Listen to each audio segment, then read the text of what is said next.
الصلاۃ والسلام علیک یا رسول اللہ، الصلاۃ والسلام علیک یا نور اللہ، الصلاۃ والسلام علیک یا رسول اللہ۔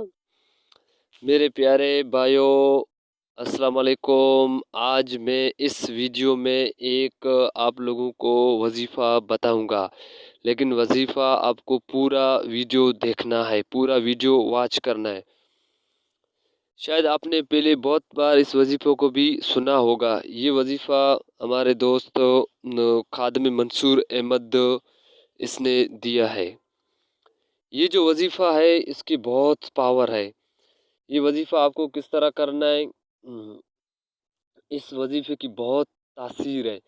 جس نے بھی یہ وظیفہ کیا اس کو نبی پاک صلی اللہ علیہ وسلم کی زیارت ہوئی، اور بیماری اور پریشانیاں بھی ختم ہوتی ہے، اور جن کے کام رکے ہوتے ہیں ان کے کام بھی صحیح ہو جاتے ہیں، اور جن کے کام سالوں رکے ہوتے ہیں، صرف یہ وظیفہ دل اور یقین کے ساتھ، کامل اور توجہ کے ساتھ یہ وظیفہ کریں گے، انشاءاللہ اس وظیفے کا فائدہ لازمی ہوگا۔ وظیفے کا پہلے طریقہ سنیں۔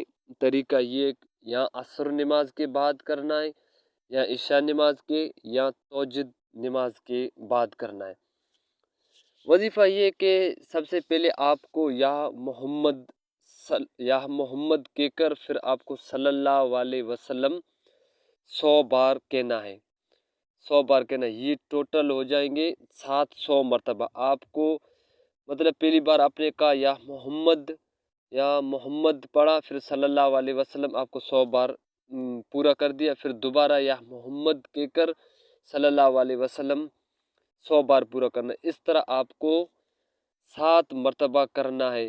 آپ کو یہ پورا وظیفہ کر پھر کامل یقین کے ساتھ اللہ پاک سے دعا مانگنا۔ یہ وظیفہ آپ کو 3 دن تک کرنا ہے لازمی۔ 3 دن کر کے دیکھیں، انشاءاللہ آپ کو ضرور کوئی نہ کوئی فائدہ ہوگا، لیکن یقین کے ساتھ، کامل یقین کے ساتھ، حضور صلی اللہ علیہ وسلم کے تصور ذہن میں رکھ کر، حضور صلی اللہ علیہ وسلم کی جالیوں کا تصور ذہن میں رکھ کر، مدینے کا تصور ذہن میں رکھ کر پھر آپ یہ وظیفہ کریں، انشاءاللہ لوگوں کے ایک دن میں بھی اندر یہ مسائل حل کر دیتا ہے یہ درود شریف کا وظیفہ۔ انشاءاللہ بہت فائدہ دے گا انشاءاللہ۔ اللہ پاک ہم سب کو زیادہ سے زیادہ درود شریف پڑھنے کی توفیق دے دے۔